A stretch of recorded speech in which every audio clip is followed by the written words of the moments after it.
It's time for the Daily Planet podcast show. So sit back, relax, and give us a go. Scott and Matt and maybe a guest have undertaken an epic pod quest. We're gonna ramble on about movies and books and television and directors and film festivals and this really long list of stuff that I know nothing about, but they gave it to me and they really wanted me to read through it.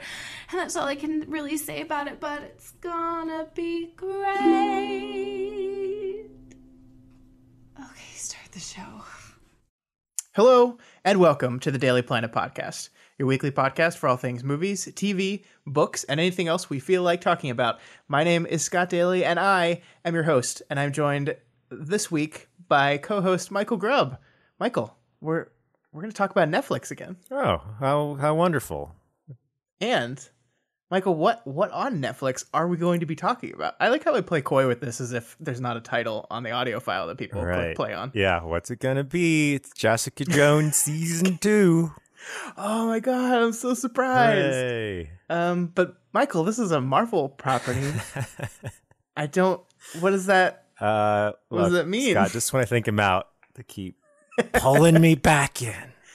So I'm guessing that your Marvel boycott is only big screen boycott, and you have not extended this boycott to the small screen. I think that's safe. Well, the thing with the small screen is, I mean, I guess technically I could walk out of a big screen movie, but for the small screen, I can just stop it. Yes. Which I've done with several of the Marvel series, where I'll be like, oh, I'll start some of this while I'm eating dinner. Well, this was garbage. Don't have to return to this. Yeah, and I think we're going to talk about Jessica Jones season 2. Just FYI for everyone out there, this is going to be a spoiler-filled discussion. I don't know how to talk about a TV show in detail without getting into spoilers. Like, there's just too much plot stuff going on, especially a show like this.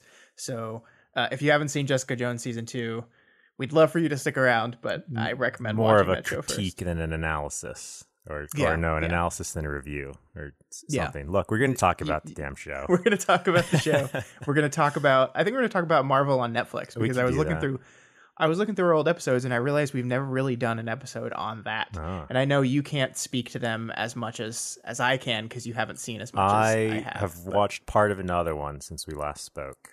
Oh, really? Yeah. I am intrigued. Right. I'll leave that as a little teaser. Which one did he watch? Which one? Nobody knows. Yeah. I think the original plan this week was to talk about Wrinkle in Time, but I saw that movie, Michael, and there's not enough to talk about. Not much to say for a whole episode. Yeah. So I will be giving a little mini review in the what we've been watching section at the end of the show. But so we thought we had more to say about this show, so we're gonna do it. But first we gotta go through that news, Michael. This is Daily I love Planet the news. What happened this week? This week we had some.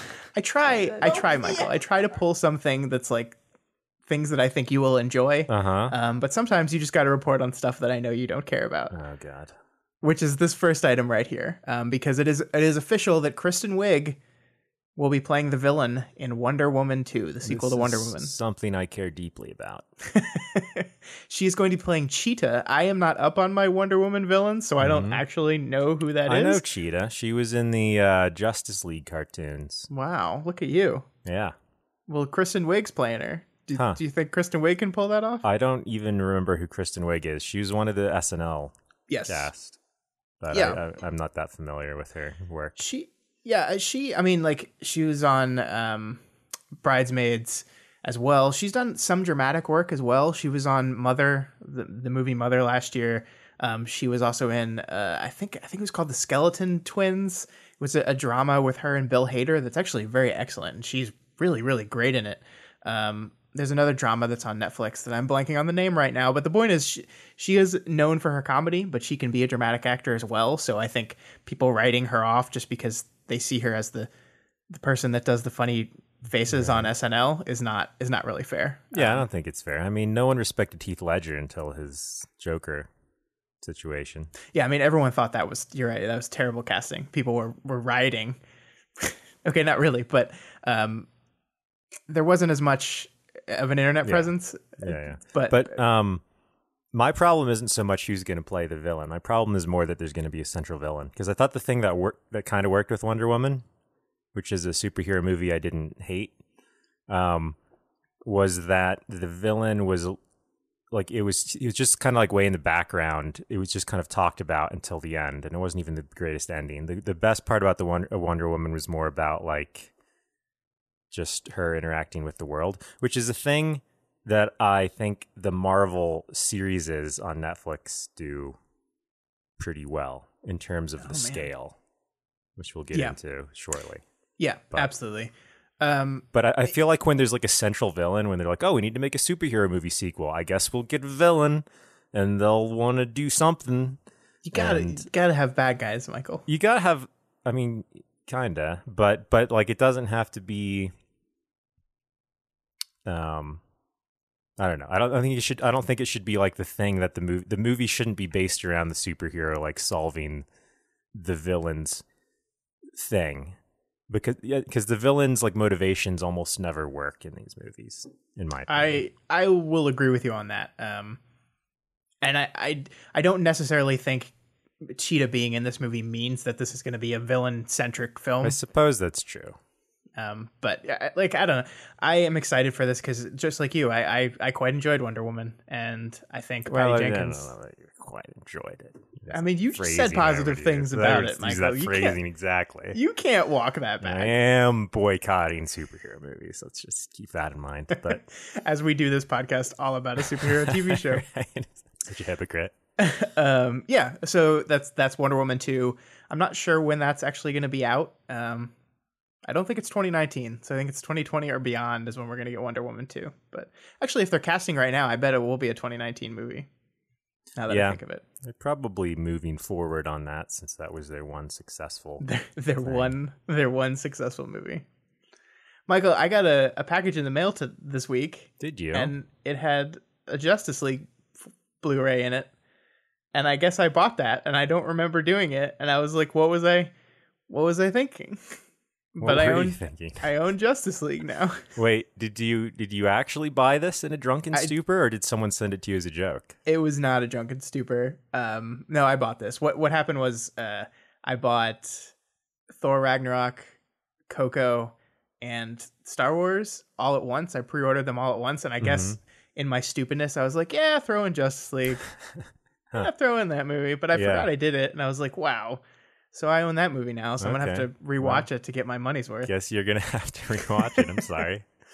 To see that damn Henry Cavill terrible CGI mustache removal. Uh-huh. Anyway, that was a complete digression. Let's talk about the next thing on the news. Okay, what's the next thing? Did you ever watch The Sopranos, the HBO show? I didn't. That was pre-Netflix. Yeah. You should watch it. I think you would like it. Is it on Netflix? It is on... No, it's on HBO. It's on HBO Go. I don't have that, but you probably could hook me up with a username. I'll give you my password. It's fine. Okay. I think that's the type of show that you would absolutely like. But the news here is David Chase, the creator of Sopranos, is returning to his universe to make a prequel film called The Many Saints of Newark for New Line Cinema. I think normally this would be the type of thing where you'd go, what? Yeah. No, don't do that. But it is David Chase.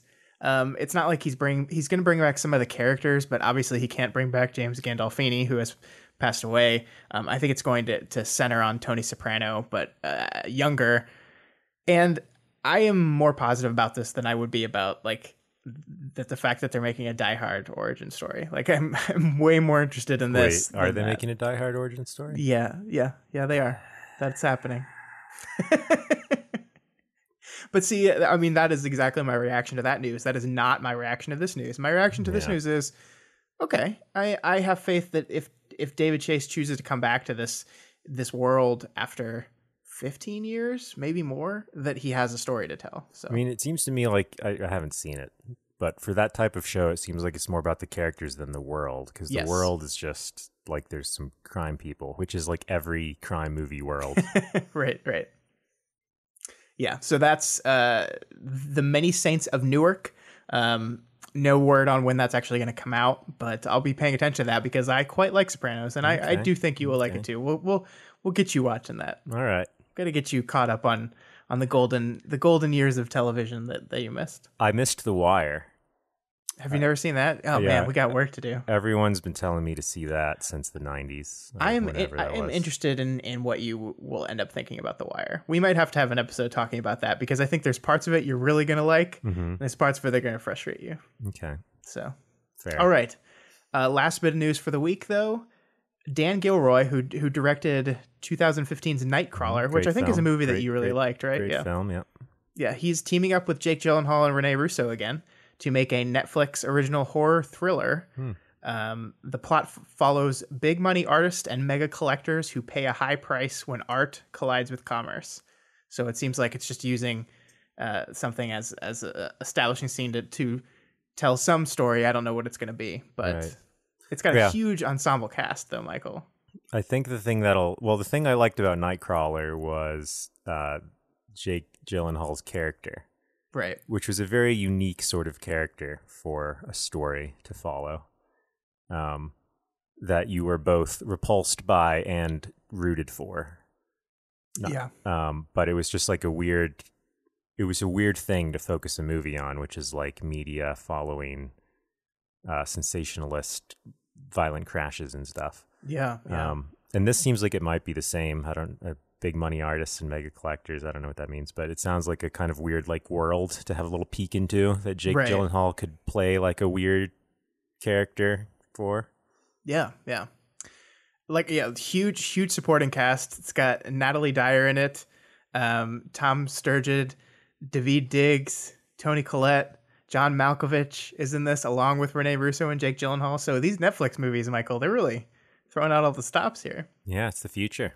Yeah, and the movie's filming right now. It was announced this past week, but it's in production right now, and it's going to be out before the end of 2018. So we're going to get to see this movie this year, which is kind of crazy because every other piece of news that we've had this week is like it's going to be somewhere down the road sometimes. But this is a 2018 movie that we're going to end up getting to see. So I'm pretty excited. I will see anything Dan Gilroy does, and I need to revisit Nightcrawler. I really liked that movie. Yeah, it was great. I thought that Jake Gyllenhaal deserved more of a... I don't remember. I think he might not even been nominated for Best Actor. There was something that pissed me off about the Oscars that year that I thought he should have gotten more. I can't remember. I know he was nominated for something. I might be thinking Golden Globe. Was that the year of The Revenant? That might have been the year of The Revenant. I can't remember. Because I was like, damn it, Leonardo DiCaprio, you don't deserve this. It's not acting when you eat raw things and right. throw up. That's like... Yeah. That's just reaction. It's just, Yeah. Revenant sucked. The Revenant is a terrible movie. It's a terrible movie. I like when we agree on stuff. It's nice. It's so rare. I know. It's not that rare. It's not that rare. Yeah. All right. That's it for news this week. Let's move on to the main event. Let's talk about Jessica Jones Season 2. Third glass tonight. Put it on my tab. You drinking to remember or forget? Giving a shit won't get you a better tip. I was feeling sad. Can't help looking back. Highway. My whole family was killed in a car accident. Someone did horrific experiments on me. And now this super vigilante shit keeps coming at me. Do you know Captain America? I want to absorb Bailey's investigations. You don't want me, you just want to eliminate the competition. I never take no for an answer. How rapey of you. Something happened behind these doors. I have 17 years of questions, and they are deep. Jess, knowing what was done to you might help you.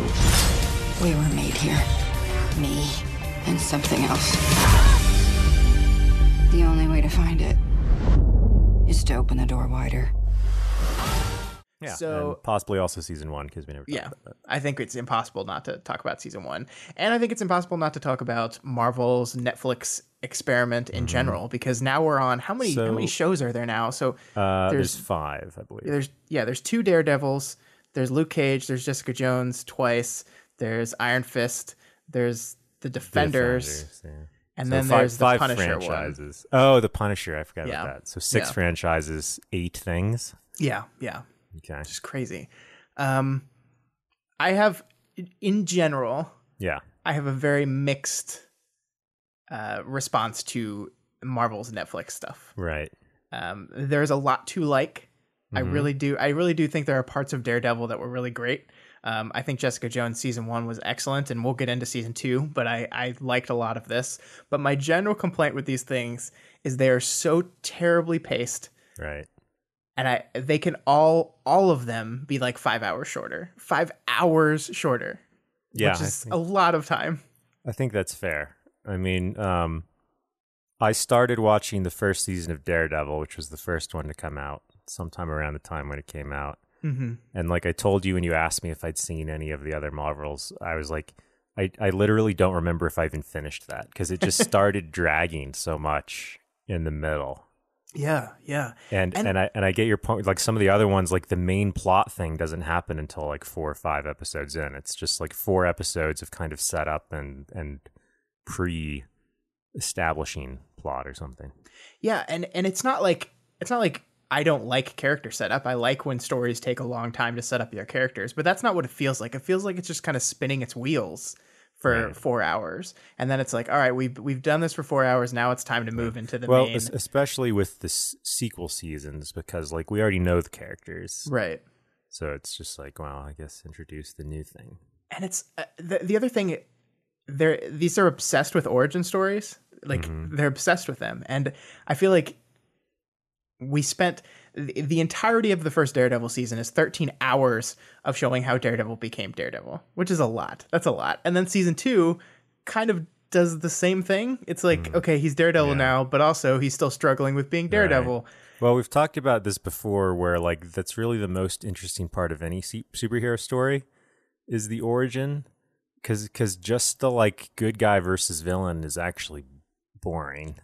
I mean, I think it depends on how you construct it. There has to be stuff behind it, but like just the normal kind of formula for superhero movies in the past, like the first one is usually the best, I would argue. And it's just because there's actually like a what kind of story would you call that? Like kind of a coming of age story, maybe? I don't know, it's an origin story. Maybe it's it's kind of the hero's journey, right? Hero's journey, yeah. It's kind of got like archetypes that make it a story that works. But a lot of times I feel like with the superhero sequel movies and shows, they just like don't know what to do. They don't know what to like use as the backbone of the story anymore. Yeah, I mean, and I think there are so many interesting stories you can tell with these characters, and the thing I think that Jessica Jones season 2 does really well is take what was the first season, which was basically this idea of this woman had been through this terrible trauma, and it's her dealing with it and her trying to defeat it, and she does. The end of Jessica Jones season 1, she kills the guy that did this thing to her, and then the show kind of says, okay, now what? Are you fixed? Are your problems gone? No, definitely not. That's an Amber Alert going off. Uh-oh. So I like where the show started out, and I like what season 2 of Jessica Jones eventually becomes. Right. And so, I mean, that's why I think Jessica Jones itself is my favorite of all these properties, because I feel like there was always a very clear thematic focus on what story they wanted to tell, what they wanted to do with this character, and I think that's missing from a lot of the other stuff. And Jessica Jones is the most interesting of the central characters in the Marvel shows, in my opinion. Yeah. I don't know how to characterize Daredevil. How would you characterize his character? This is blind Batman. He's just kind of he's blind, which they make a big deal of, but like he can basically see anyway, so it's not really a handicap because of his like super senses. I mean, Daredevil's very defined by his Christianity. At least in the comics, he is. The shows play into that a little bit, but not as much as you would think. And then Luke Cage is kind of he's kind of like the straight man, I guess, in a lot of ways. He's just kind of like, I do the right thing, and I'm maybe a little bit stoic and responsible. That's the one I've been watching a little bit of, by the way, is the Luke Cage series. Oh, okay. Yeah, I wanted to like that so much. And well, my thing with, I just got to the bit where, spoilers, Cottonmouth dies. And, yeah, and that's when the show gets terrible, right there. He was my favorite character, and I was like, well, I don't really care what happens anymore. Yeah, the show midway through shifts to tell this completely different story, and you're just like, wait, what's happening here? Well, the thing that was frustrating about that is that it's not even clear what Luke Cage's goal is, because it's like, well, he wants to save Harlem from this guy, and that's cool. Like, the Harlem world is cool. Some of the characters are cool, but like, he's face to face with this guy several times, and he refuses to like kill him or anything. But they never give you like an alternative. Like, it seems like this game is going to be played back and forth where like other people are killed. Yeah. And like, but it's not clear like what his goal actually is, because Luke Cage is kind of unstoppable, but he also won't kill. So I don't know. It's kind of weird. But with Jessica Jones, they've done a really good job of making her have her superpower, which is, I would say, appropriately balanced for the contexts of like, oh yeah, she's like super strong. But in the first series, that doesn't matter, because her nemesis is someone who controls minds. So she's like completely powerless against this guy, and it definitely works as like you being afraid of him. And then in the second series, it's like, well, it's her mother. So she doesn't like the conflict isn't like her fighting her mother in a physical battle. It's like, you know, can she change who her mother is, and what should she do with her mother? And and so that has always worked with Jessica Jones. And let's be honest here, Jessica Jones is barely a superhero story.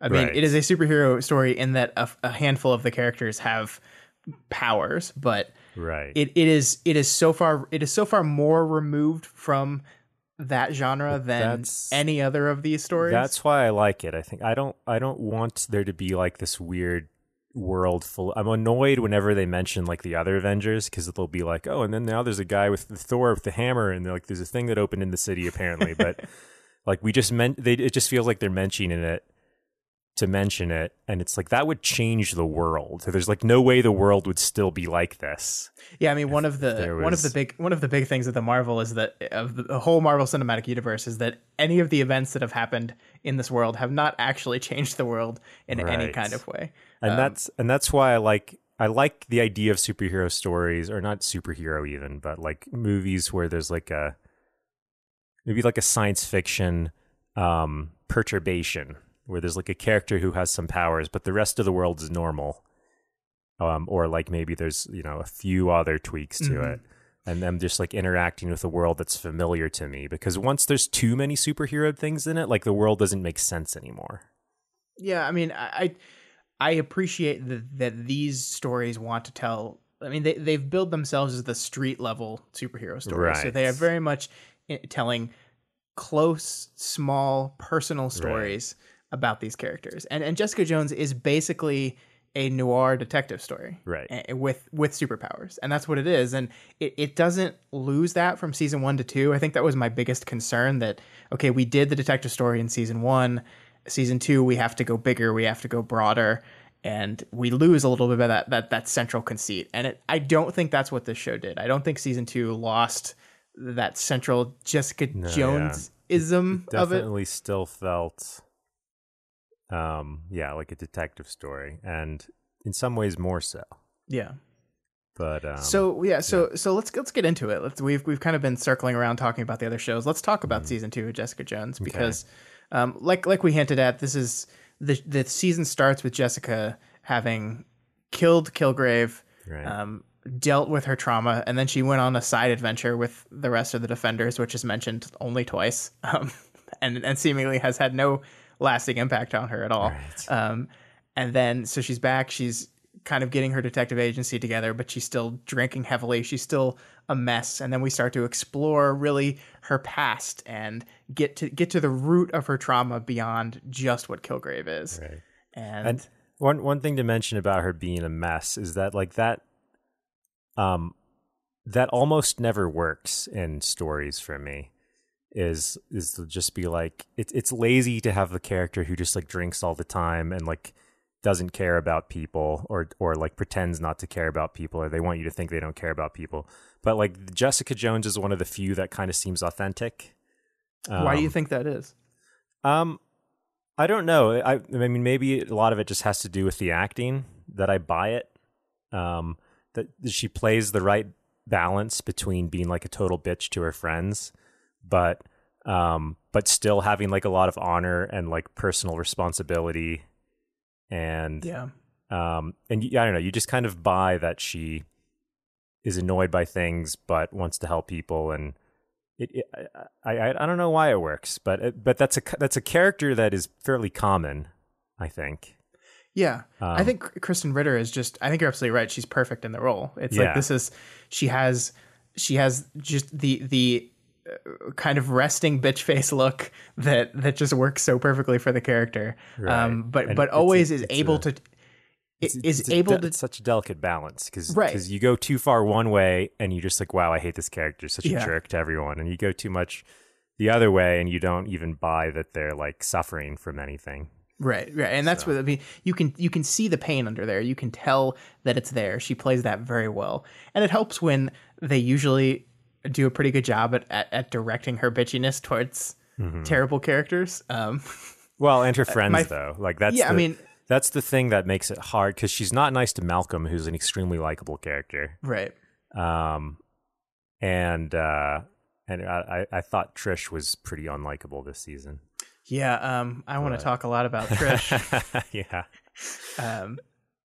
But yeah, I completely agree, and I think she's like her bitchiness is just very well written too. I think the writing in the show is really solid. Like I think my favorite line is when she's talking to the rival Private Eye, and he says, "I don't take no for an answer," and her response is, "How very rapey of you." And that's just a perfect line. Like it's perfect. It's hilarious. It's true to her character, and it completely shuts him up. And I really like her dialogue writing in particular. I think is really good. Yeah. A lot of the characters I liked a lot of the characters this season and in the last season, but I like where Malcolm went. Like it was a cool thing to have last season where she just like come in on her neighbor who was passed out from drugs, and she kind of took care of him. And I like that he's grown. I hate it. I usually hate drug addiction storylines because one, I'm just tired of them, and I don't really relate to them, and two, they just never go away. Which makes sense because like, well, addictions never go away, but it's like you kind of get tired of like, oh, he's gonna get back off the wagon again, and they kind of let that go. Like they mentioned that he needed to stay busy, but they didn't have like a whole thing where he went back.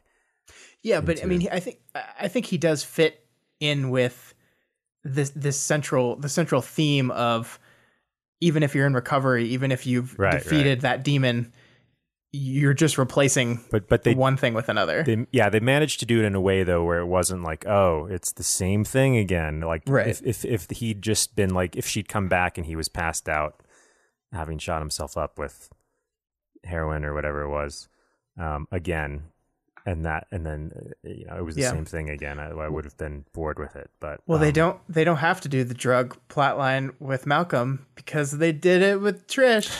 Right. Yay. Yeah, and I was kind of bored. Maybe that's why I didn't like her this season, but there were a lot of reasons that she was annoying this season. It's very interesting because, like, first of all, some of these side plots just feel so peripheral that even if I like the characters, I question why this is here. Like, I really like Hogarth. I like her character a lot. I think she's great. Carrie Ann Moss is wonderful. Her entire plotline was just here, and like it was just, we need to make the show a little longer, so we're going to do this stuff with Hogarth. And it's not that I didn't like the stuff that they did with it. It just feels like it's in a different show. Right. It wouldn't have lost anything if they just removed that part. No. Probably. Which is a shame because, again, Carrie Ann Moss is great, and I think she turns in a great performance here. Yeah. It's just there. I guess I like that her character is a part of the world. Mm-hmm. But, well, I don't know. At times it seemed a bit ridiculous. Like her ending was just supposed to be like, oh, what a badass, or what a badass cold-hearted thing to do, but it just seemed a bit like a thing that you would make up for the ending of a story. yeah Well, I mean, that's one of the interesting things about this is I think we'll get there as we're talking about it, but how like all the endings of these characters, very few of them are actually in a better place. Yeah, which is Malcolm good. maybe is the only one. Sort of, yeah. So, and Jessica is both better and not. Like, she's alienated and pushed away Right. all of her friends, but Right. she now has this new family that she's kind of been invited into. So that's both good Which and is- bad. Which is great. I mean, it tied into her whole kind of theme this season, Right. which was like, what's a family and all that. And Which is like, okay, Michael, the central conflict of this season of the show, is Jessica and her relationship with her mother, right? Right, I mean, right, that is the core of this season of the show. agreed. And that does not happen until episode 7 Yeah. of No, 13. I realized that when you text. So I actually watched this before you. Yeah. And I was like, hey, I actually liked this season. And you were like, oh, I'll have to watch it so we can talk about it. And you texted me, right before that, like something right before they went to meet her mother. And you mentioned it was episode 6. And I was like, oh, it was that late? Because I told you like it gets better pretty soon, like Right. after the first few episodes. But I didn't realize it was like literally over halfway through that they started all that.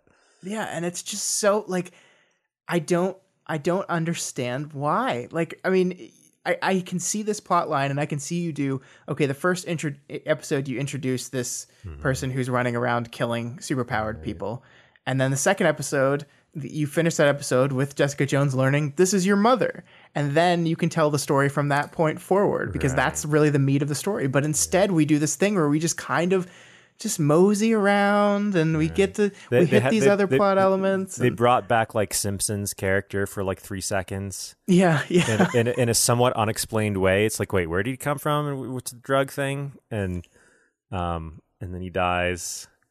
And then he was a plot device to get the inhaler to Trish so she could go through her. Exactly. Wait, where does this inhaler come from?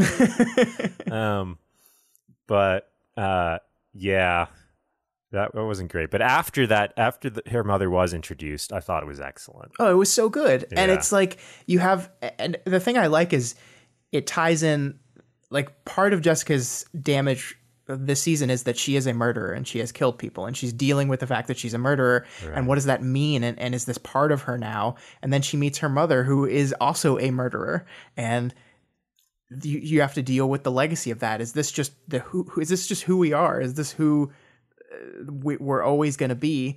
And those things tie together in this really beautiful way when Jessica's real conflict of this season of the show is, I love my mother too much. That's the conflict. I can't ever actually push back against her. And the great thing is, like, her mother was an excellent character. Yeah. Because you totally liked her in a lot of ways. She was practical. She obviously loved Jessica. There was never any doubt about that. She never was going to hurt Jessica. Yeah. But she, and it wasn't even like a Hulk thing where it's like, oh, and I went in my rage and I couldn't help myself. There was like a bit of her that was like, well, we should just kill him because he's going to tell on us. Right. And so that was perfectly done in a way that it didn't feel like it was cheap because it was like out of her control. It's like, well, that part of her is in her control. This is just like who she's become. And it actually kind of makes sense, but that's just because she's been living outside of the world of law and stuff. Yeah, absolutely.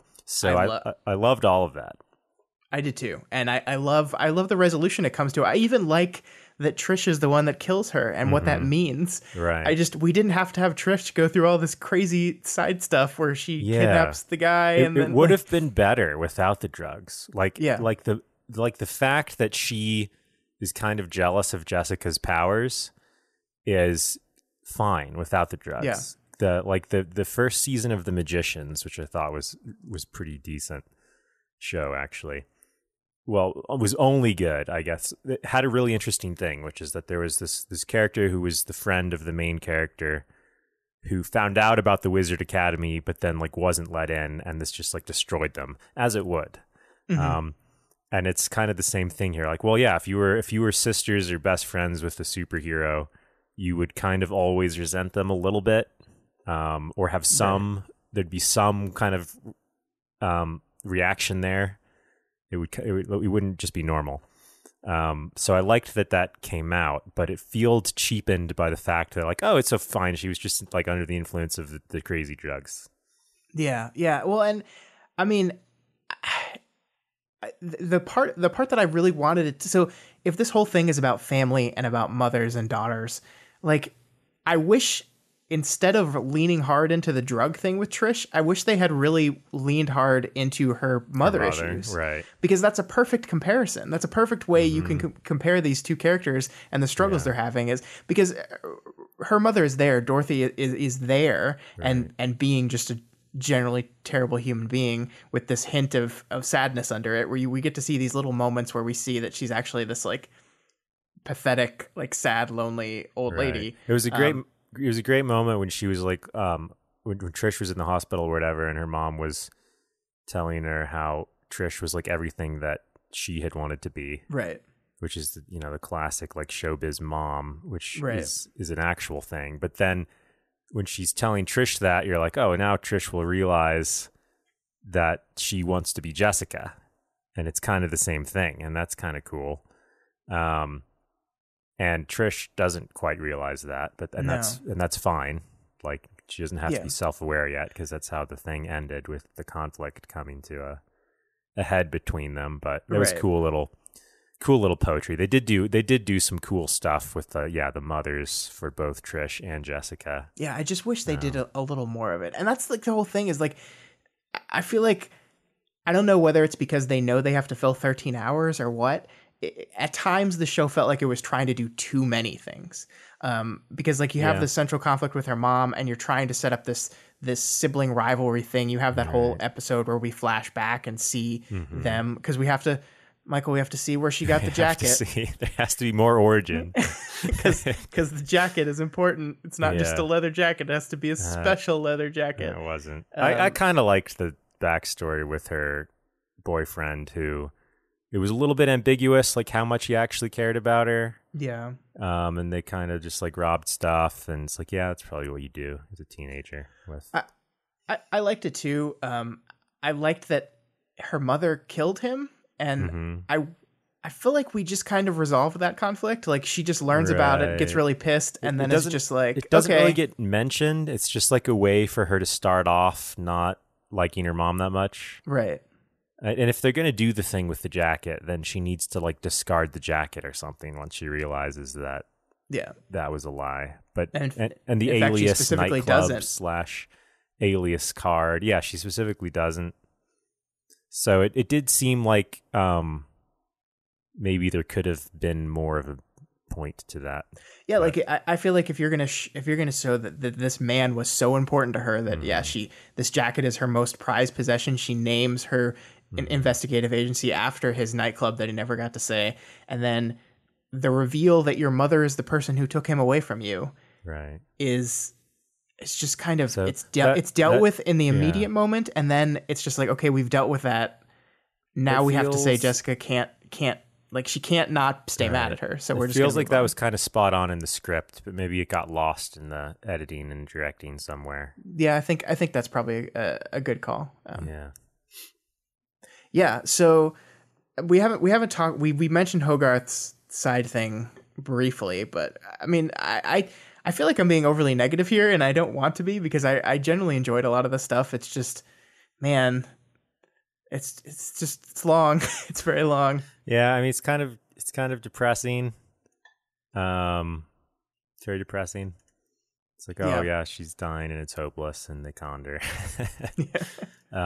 But she got back at them. Yeah, she got back at them in a really comic booky sort of way. It was awful. But I don't know. I like that they have a lot of characters who are pretty interesting in Jessica Jones, so they don't just have to focus on Jessica Jones, even though her storyline is the most interesting.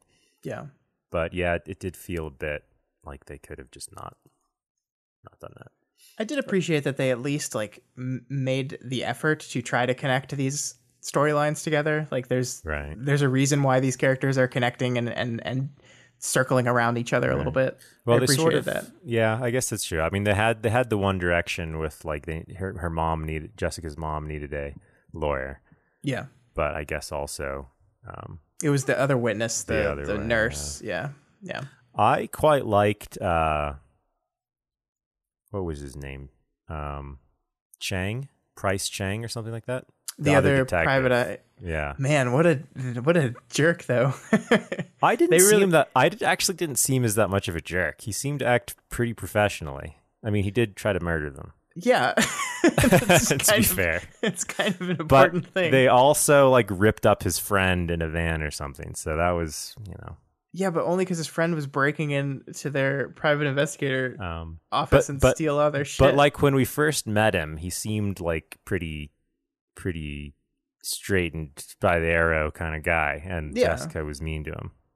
Yeah, no, I think at first he was very interesting, and then just kind of went to be clearly a bad guy. I would have liked to see more between the two of them. I think he just kind of got Yeah. introduced and then tossed I to the think- side until the story needed him to do Right. something Well, else. he showed up several times, but yeah, it could have been more of a rivalry.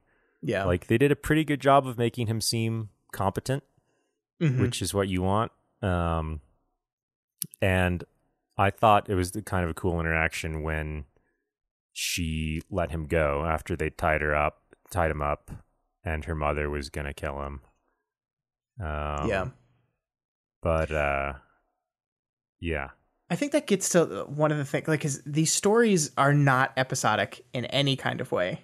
And in an actual episodic type of season, you would probably have like the episode where they're both competing for a case or something. Like what happens in these shows is that the establishing thing, Jessica Jones, it's detective, for Daredevil, it's lawyer, just really, really gets the plot moving. And then the actual like being a private eye part of the story doesn't really matter near the end of it. It like just stops mattering. We just move away from that, and it's because we're trying to tell one long story instead of like a serialized bit of mini stories that add up to something. yeah, it's kind of more like a mini series than a show. Right. I would Yeah, say. it's like a 13-hour movie. I think I mean, that's what it is. they're designed that way. Yeah. I mean, I think they're leaning into the idea of you're going to be binge watching this stuff anyway. Right. So what does an episode mean when you're just going to be watching this in large chunks? It's just a way to divide up the chunks. Right. One moment I really liked was near the end where she goes off with her mom and she kind of like decides like, yeah, I'll run away with you. And then totally like gets into it and is like, yeah, this is actually going to be great. I'm going to go and do superhero things with my mom because they like saved the people from the truck. Yeah. That was And that was like so cool, and it gave you hope. And then the mom kind of realizes like, oh, what am I doing? I'm putting you in danger. And then yeah, Trish killing her was kind of the right move. Yeah, that's what I love about it, because it's really ambiguous, right? Like on the one hand, her mother had basically had basically resigned herself to die. She said like, this is what's best for everyone involved. This is what's best. And I know you, Jessica, will never be able to do it. You will never be able to do this thing. And so Trish does it. And that line near the end of the show where she says it didn't have to be you.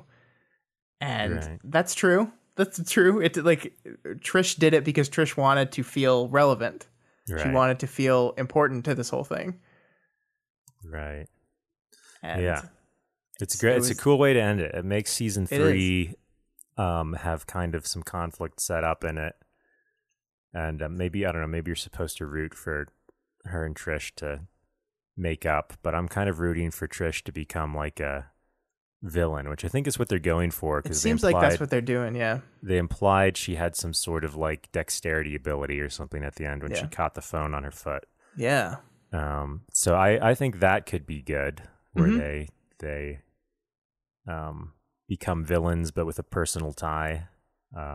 Or depending on how villainy they go with it. Like maybe Trish like thinks she's the better hero, but she actually like does all sorts of shady stuff and justifying it to herself. I can see something like that happening. Yeah, that would be very interesting. I'd like to see that.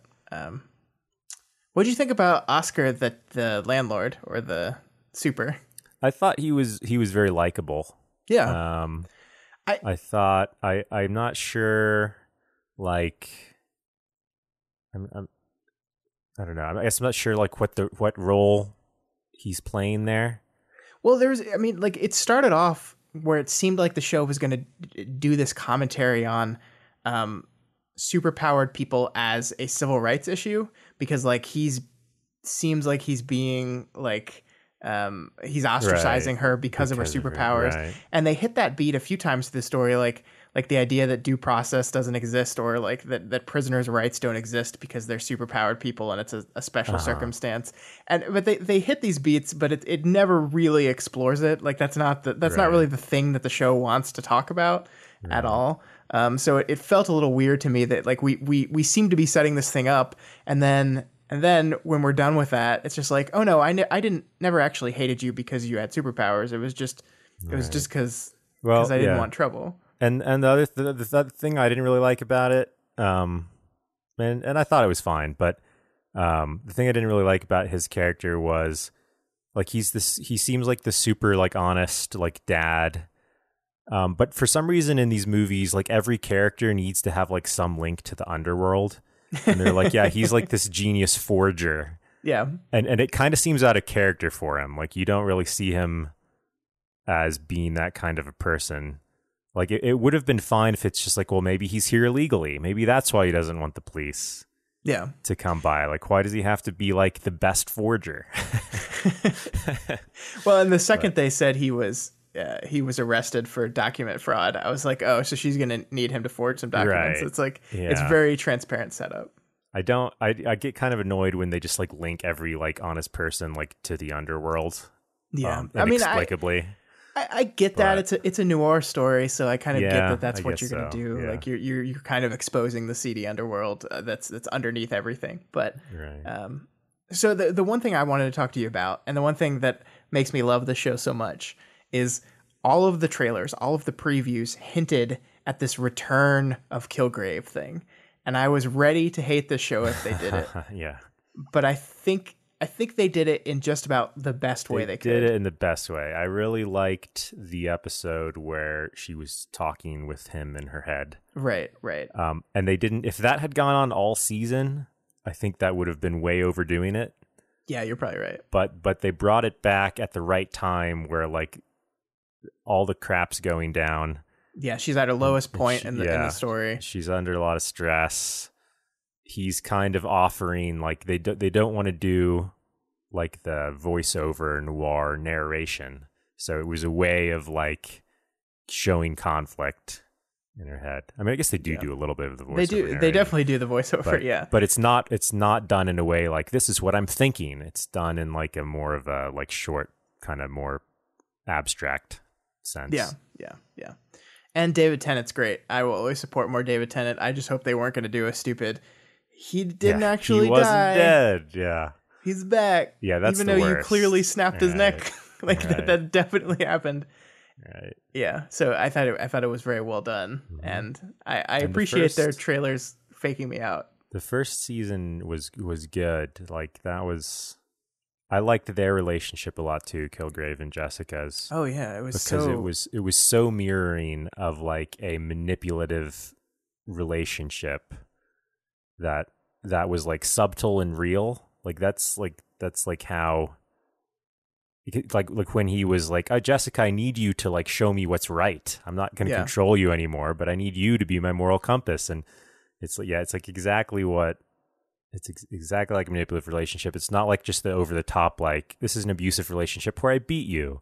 It's like that's pretty straightforward. We've seen that in stories all of the time, but there was a lot of nuance to their relationship. It's like, these are the two special people in this world, and it's cool. And it was one of those cool genre tropes where they take a thing, where they take this emotionally abusive relationship, right. And they make it literal, right? They make it so instead of being able to trick her and convince her that he's better now and he's going to change, like they take it and make it literal and say he literally controls you. And I think that's so great. I talk about this all the time. I talk about that's what genre fiction can do is take these things and make them literal to explore the meaning of it. That's what I want superhero stories to be like. Mm-hmm. I want there to be meaning behind the things. Yeah.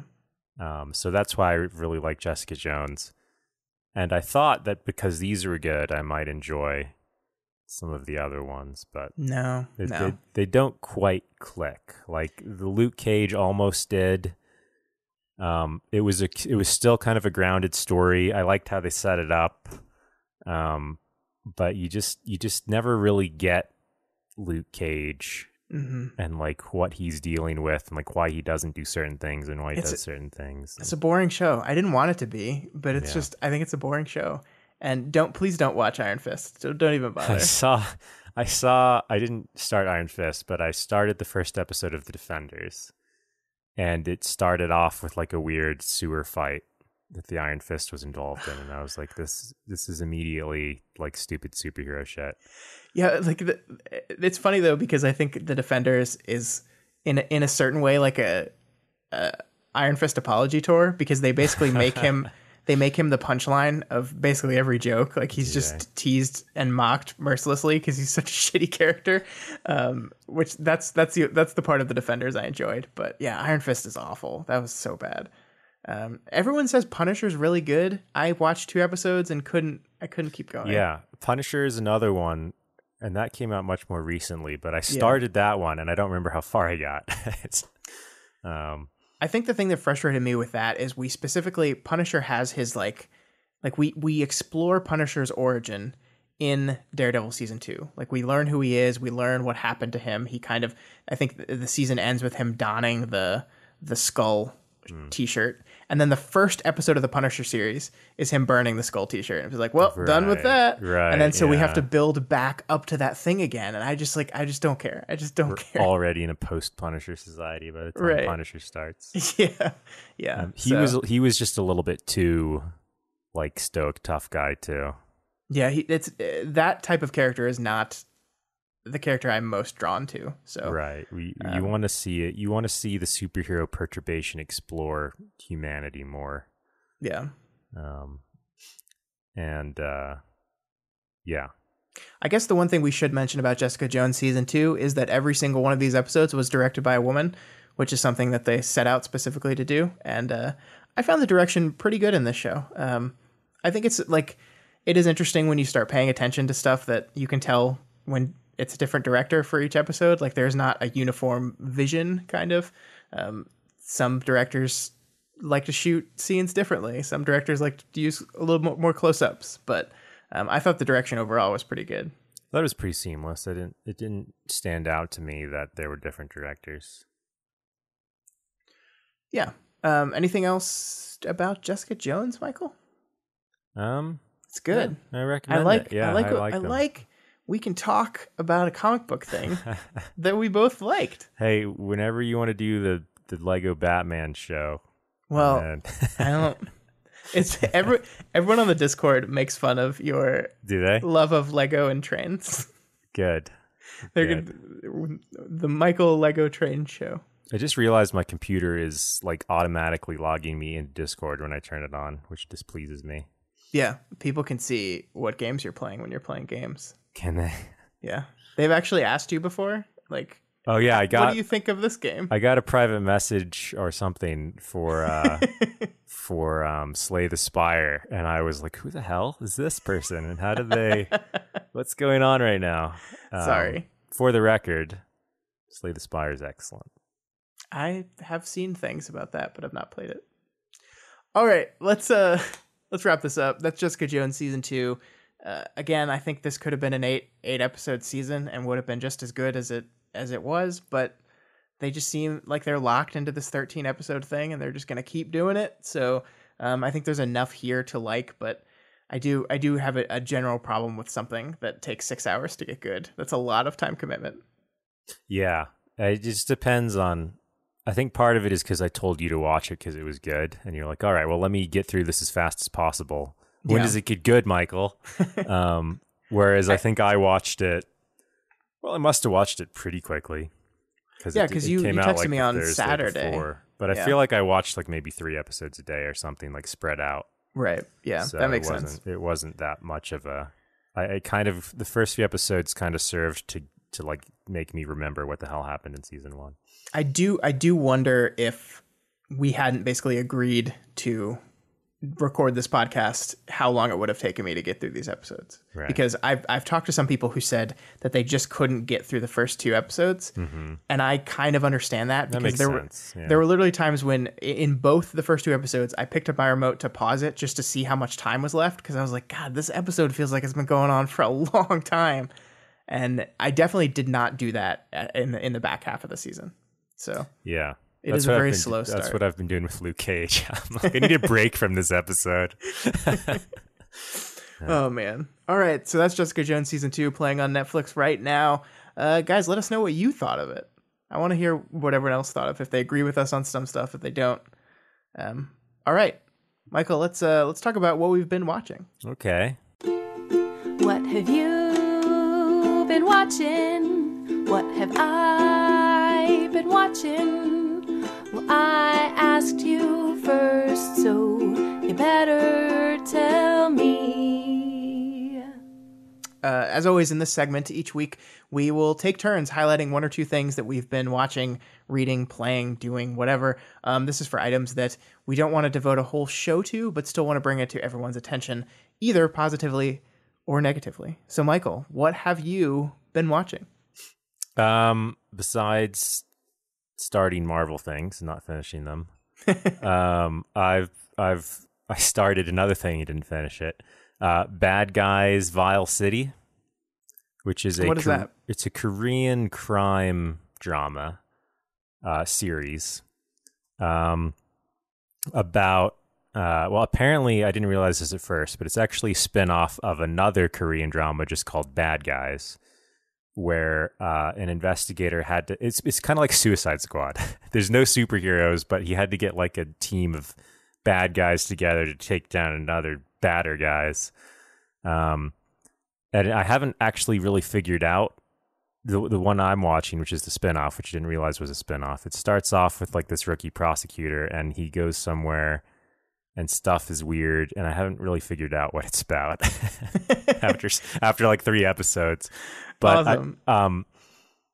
But it's kind of I don't know, it's a crime show that doesn't quite work, I think, ultimately. It's got some interesting ideas. I feel like a lot of things are like references to the original show that I don't understand. But I don't quite buy into this weird crime world that's going on. Interesting. Okay. But this is a result of me having watched like 2 Korean movies, and now Netflix. This is like the thing, like in the trailer section of Netflix. Remember back when we asked for Netflix to give us trailers, Scott, and then they did it. Yeah. This is what Netflix is showing me based on my interests, I guess. So as long as I keep clicking on them and starting them, I feel like this is going to be continuing. Well, stop it. If you don't want to watch them anymore, you don't have to. The trailer looked interesting. That's awesome. I think, like Netflix, there's a lot of bad stuff on Netflix, but I think the fact that you can just kind of stumble into stuff like this is really cool. Right. And you don't have to finish it if it's not good. Yeah, exactly. Yeah. All right. So, Michael, I saw A Wrinkle in Time. Yes, and you told me that there's nothing worth talking about, which is too bad because I quite liked the book. It's quite a classic book, pretty interesting book. Yeah, so I read this book. I had to have been in 4th grade, 4th or 5th grade. So I honestly do not remember much of the book at all, other than I liked it.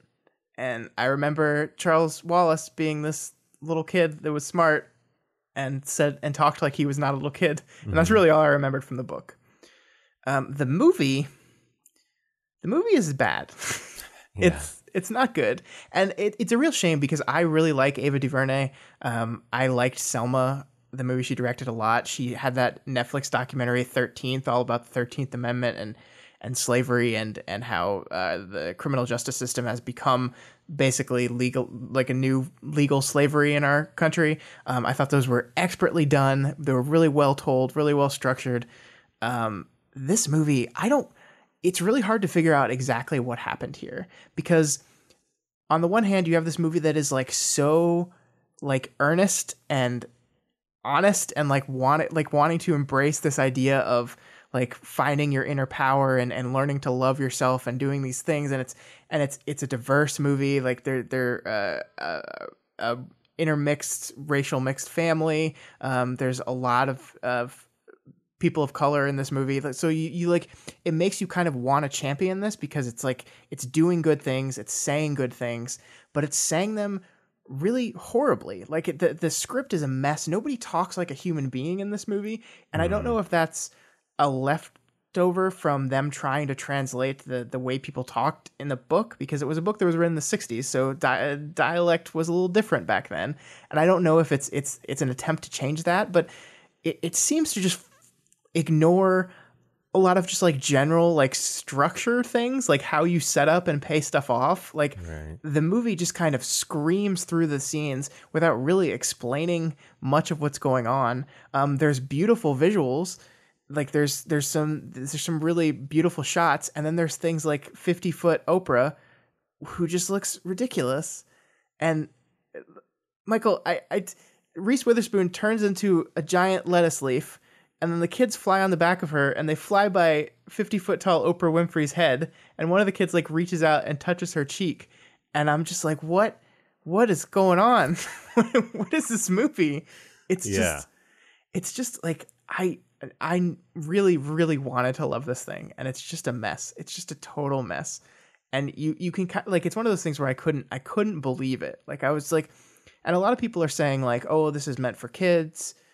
Which it clearly is, and I think kids will get a kick out of this, just from some of like the visuals. But it's so muddled, it's so confused, it's structurally all over the place. A lot of the acting is kind of bad. Like Reese Witherspoon, I think, is really not good in this movie at all. Like I don't know what she's trying to do here. I think Storm Reed, who plays the main character, Meg, I think she's pretty good. I liked her performance a lot, but everything else, it's just kind of weird. Sounds like The Last Airbender all over again. I've never seen that, so I can't compare directly. But it was just unbelievably bad because it was M. Night Shyamalan. He's failed at a lot of movies, but just every aspect of that movie was a total failure. I love M. Night Shyamalan. I will not listen to you speak anything bad against him. You watch this movie. Well, this is what it's got to be. It's easily the worst movie that's come out to theaters. This is no exaggeration. This isn't like a personal thing. It's just like everything about this movie completely fails. This is why I'm not going to watch it, because it's devastating to my case of M. Night Shyamalan as a great director. I can't have this bad mark against it. Uh-oh. Yeah, I will say all this. I just spent all this time saying how bad A Wrinkle in Time was.